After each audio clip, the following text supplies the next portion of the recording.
먼저 자신의 마음을 닦은 후에 백성을 가르쳐야 한다. 이 말은 조선시대를 대표하는 학자이자 정치가였던 율곡이이가 우리에게 남긴 깊은 깨우침입니다. 말 그대로 자신을 단련하고 내면의 질서를 바로 세워야 타인에게 참된 가르침을 전할 수 있다는 뜻으로 오늘은 이 한마디를 통해 시대를 넘어 현대까지 울림을 주는 삶의 지혜와 실천 방법을 함께 살펴보겠습니다. 지금부터 이야기를 시작하겠습니다.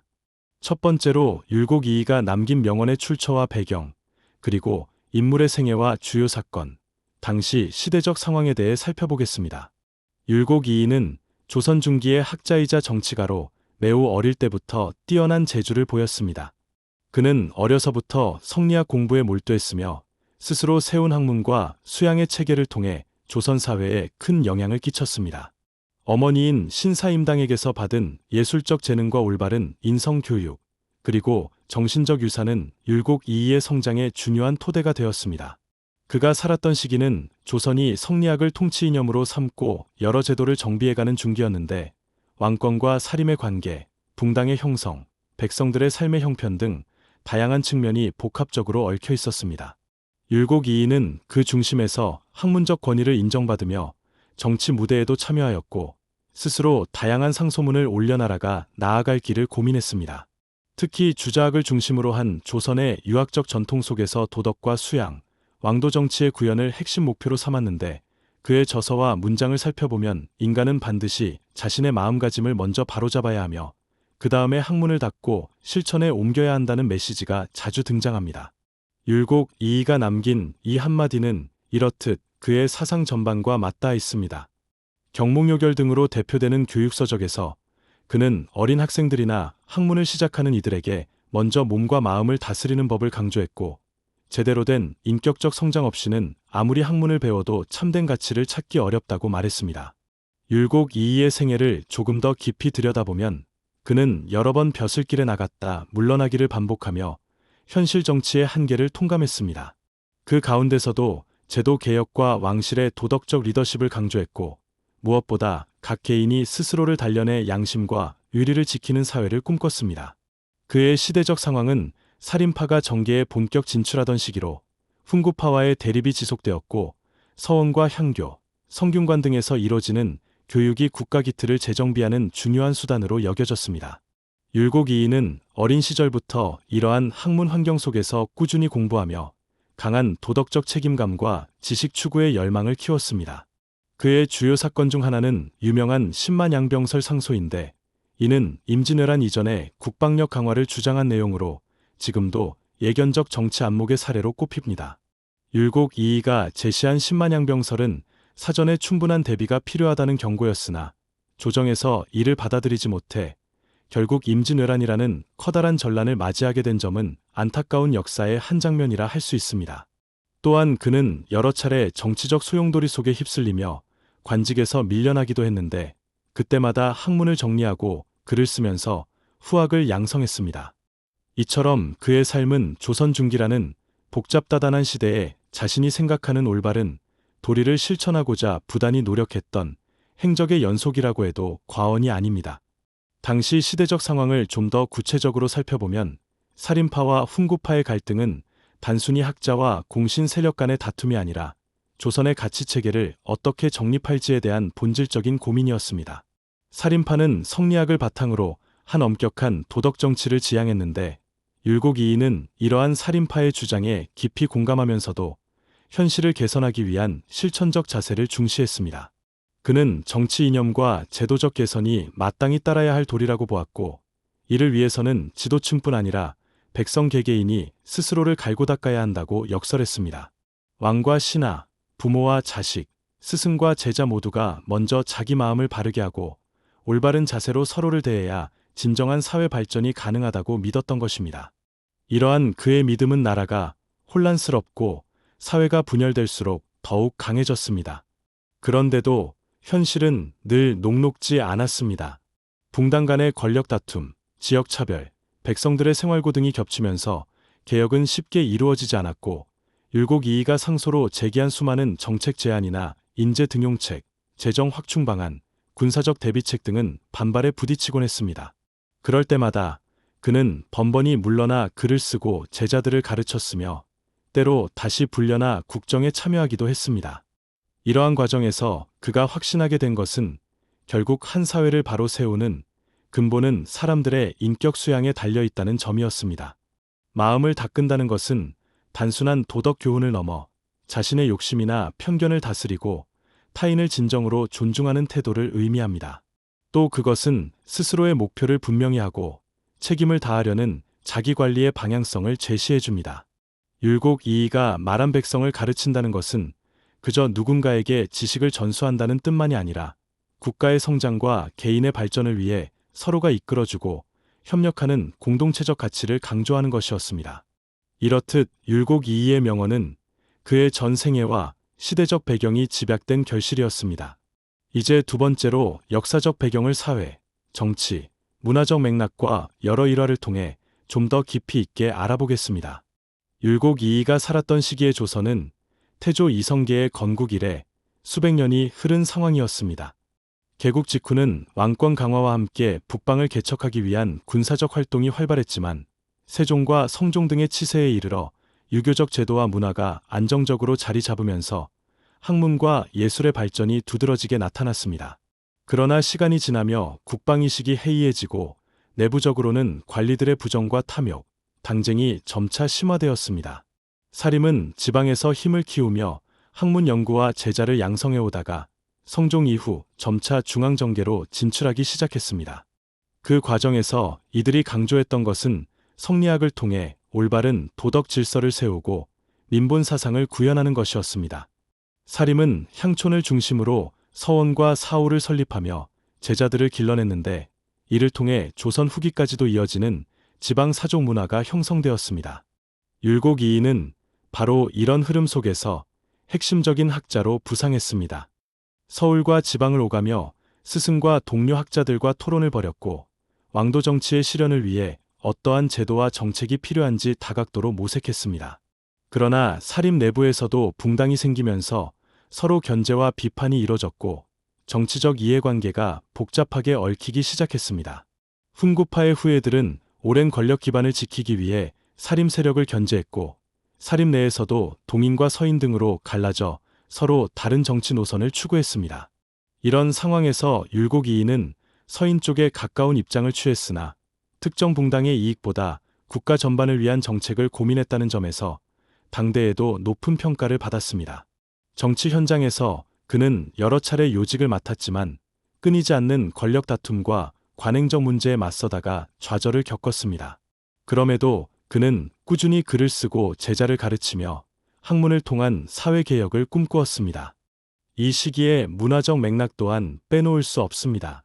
조선 중기는 인쇄술과 출판 문화가 점차 발달하며 유학 관련 서적이 널리 보급되었고 대중적 교화 활동이 활발히 이뤄졌습니다.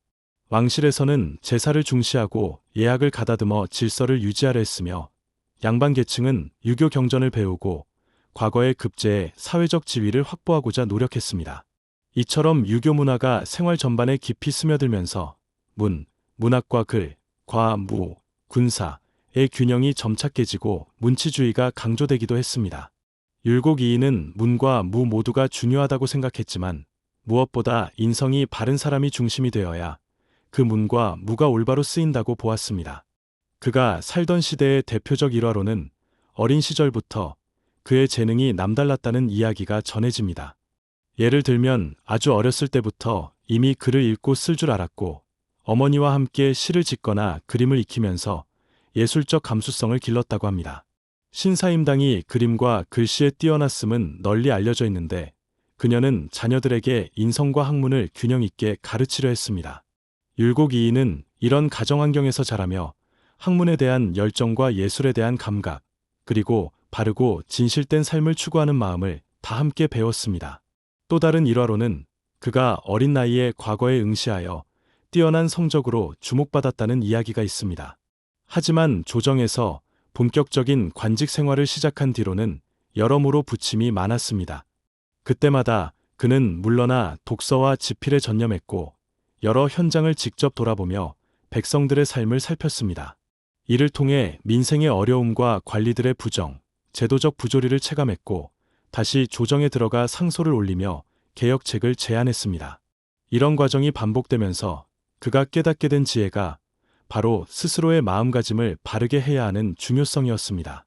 국가든 개인이든 자신을 다스릴 줄 아는 통찰과 성찰이 없다면 어떠한 제도나 권력도 결국은 혼란을 야기한다는 것이었습니다.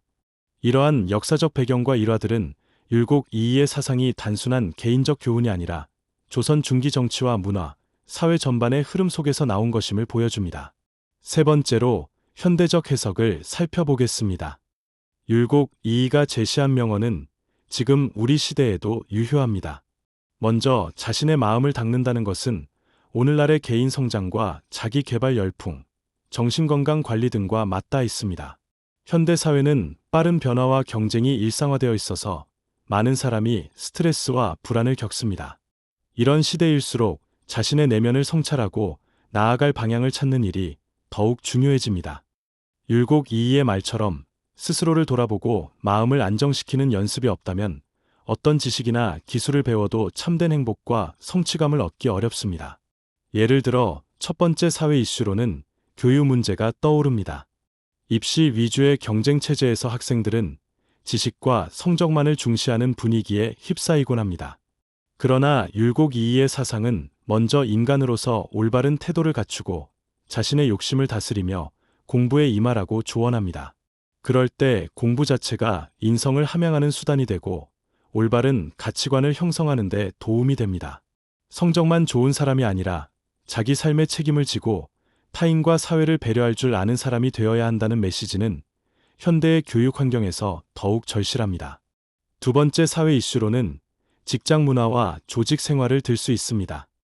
회사나 공공기관, 다양한 단체에서 구성원들은 업무 능력이나 실적만이 아니라 서로 협력하고 신뢰를 쌓는 과정이 중요합니다. 그런데 갈등이 생길 때마다 그 원인을 조직이나 타인에게만 돌리는 경향이 있습니다. 이때 율곡 이이의 말이 우리에게 시사하는 바는 먼저 자신의 태도를 성찰하고 상대방을 이해하려 노력해야 한다는 점입니다. 내면의 성찰 없이 지시나 통제만으로는 건강한 팀워크를 만들 수 없습니다. 지도자는 구성원들에게 올바른 목표와 비전을 제시하되 먼저 스스로 모범을 보이고 인격적으로 존중하는 태도를 가져야 합니다. 이런 상호 존중과 자율성이 함께할 때 조직이 한층 더 성장할 수 있습니다. 세 번째 사회 이슈로는 공공윤리와 시민의식을 들 수 있습니다. 현대 민주사회에서는 국민이 주권자이며 모두가 법과 제도에 따라 권리를 누리고 의무를 이행합니다. 하지만 그 권리를 올바르게 행사하기 위해서는 자신을 다스리고 책임감 있게 행동하는 자세가 필수적입니다. 예를 들어 투표권을 행사할 때에도 단순히 개인의 이익을 넘어 사회 전체의 방향을 고려하는 성숙한 시각이 필요합니다. 율곡 이이가 말한 자신을 먼저 닦으라는 가르침은 곧 내면의 성찰을 통해 공익과 정의를 바라보는 눈을 키우고 제대로 된 선택을 할 수 있도록 돕는 조언이 됩니다. 자신 안에 있는 이기심과 편견을 줄이고 타인과 공공선을 존중하는 마음을 길러야 모두가 행복한 사회로 나아갈 수 있습니다. 결국 율곡 이이의 메시지는 공부나 직업 능력만을 강조하는 근시안적 태도에서 벗어나 개인의 성숙과 공동체 발전을 함께 고민해야 한다고 이야기합니다. 이런 뜻을 오늘날 세상에 적용하면 개인의 삶뿐 아니라 사회적 제도와 문화 전반에서 많은 변화를 이끌어낼 수 있습니다. 성공을 부르는 한마디라는 제목처럼 진정한 성공은 마음을 닦아 진실하고 올바른 태도를 지녔을 때 가능하다는 사실이 현대 해석을 통해 더욱 분명해집니다. 네 번째로 감동적인 사례를 세 가지 들며 각각을 깊이 있게 살펴보겠습니다. 첫 번째 사례는 조선 시대 백성들이 율곡 이이의 가르침을 어떻게 받아들였는지 보여주는 이야기입니다. 어느 시골 마을에 살던 청년이 과거를 준비하며 여러 곳에서 책을 빌려보고 글 공부를 하던 중 자신의 내면이 너무 조급하고 불안하다는 사실을 깨닫게 되었습니다. 성적과 시험 합격 여부에만 몰두하다 보니 부모의 수고나 주변 친구들의 마음을 헤아리지 못했습니다. 그러던 어느 날 우연히 율곡 이이가 쓴 글을 읽게 되었는데 그 내용은 먼저 자신의 마음을 깨끗이 하고 다른 이를 존중하는 태도를 갖춘 뒤에 학업과 대인관계를 이루어야 한다는 메시지였습니다. 이 말에 큰 충격을 받은 청년은 그날 이후로 매일 일기를 쓰며 자신이 느끼는 감정과 생각을 점검했습니다. 그리고 마을 사람들과도 담소를 나누며 도움을 주고받는 법을 실천하려 애썼습니다. 조금씩 마음이 정돈되고 안정되어 가자 공부에도 몰입할 수 있는 힘이 생겼습니다. 결국 그는 시험에 합격했고 관직에 올라 백성들의 힘든 사정을 살피는 관리가 되었습니다. 이 일화는 비록 지방에 있는 한 청년의 사례였지만 그의 변화된 모습이 주변에도 선한 영향력을 끼쳤다고 전해집니다. 이는 먼저 자신을 닦고 나서야 비로소 그 지식을 제대로 쓸 수 있다는 교훈을 되새기게 해줍니다. 두 번째 사례는 현대 사회에서 성공한 한 기업인의 이야기입니다. 이 인물은 젊은 시절부터 새로운 기술 창업에 도전해 커다란 성공을 거두었지만 어느 순간부터 직원들을 압박하고 숫자로만 사람을 평가하는 데 빠져버렸습니다. 회사가 빠르게 성장하는 동안에는 성과에 가려 문제가 드러나지 않았지만 어느 날 큰 실패를 겪으면서 조직 내부의 갈등이 수면 위로 올라왔습니다. 직원들은 서로 탓을하고 회사의 미래를 걱정하며 사기가 떨어졌습니다. 이 기업인은 모든 책임을 외부 환경이나 시장 변동 탓으로 돌리려 했지만 시간이 지날수록 본인의 태도가 문제였다는 사실을 깨닫게 되었습니다. 그는 율곡이이의 사상을 담은 한글을 접하면서 먼저 자신의 마음을 다시 수양하고 직원들을 진심으로 대해야 한다는 가르침에 공감했다고 합니다. 그래서 사내 문화를 재정비하고 직원들과 마음을 터놓는 대화 시간을 정기적으로 가졌습니다. 자신의 잘못을 솔직히 인정하고 팀원들의 의견을 적극적으로 수렴했으며 무엇보다 인격적 신뢰를 회복하기 위해 노력했습니다. 그 결과 회사는 더 나은 방향으로 변모했고 직원들은 자신이 존중받고 있다고 느끼면서 자발적으로 역량을 발휘했습니다. 이 사례는 조직 환경에서도 내면 수양이 핵심 동력이 된다는 점을 잘 보여줍니다.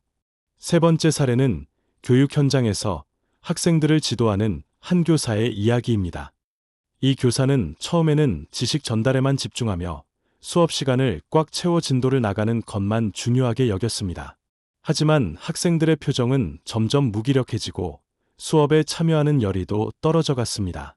어느 날 한 학생이 평소 고민을 털어놓으며 선생님이 자신들의 마음을 이해해주지 않는 것 같다고 고백했습니다. 그 말에 충격을 받은 교사는 과연 내가 진정으로 아이들을 생각하며 가르치고 있는지 되돌아보기 시작했습니다.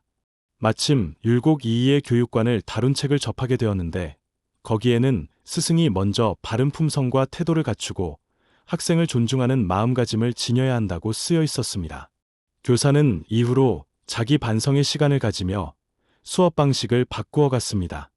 학생들과 눈높이를 맞추고 그들의 감정이나 의견을 귀 기울여 들었으며 교과 내용과 실제 생활을 연결하는 창의적인 활동을 도입했습니다. 그러자 점차 교실 분위기가 밝아지고 학생들이 주체적으로 학습에 참여하는 놀라운 변화를 경험했습니다.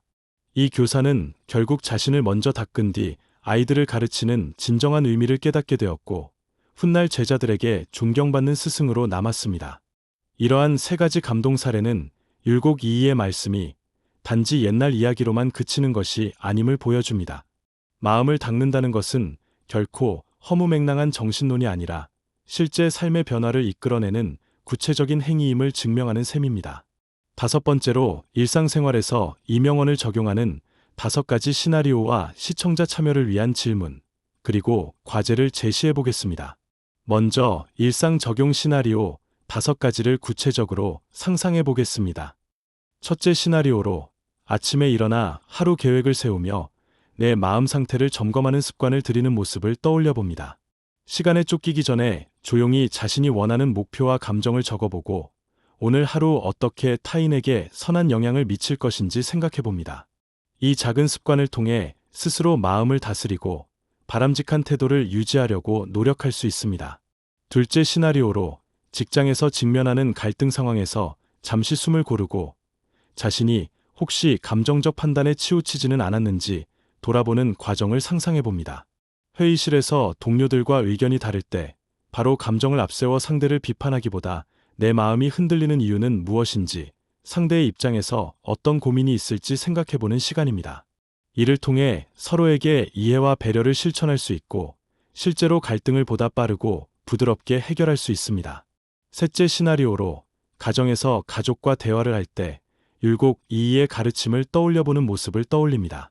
가족 간에도 때로는 작은 오해와 불만이 쌓일 수 있는데 그럴 때마다 먼저 내 마음가짐을 바로잡고 상대방을 존중하는 태도를 보이는 것입니다.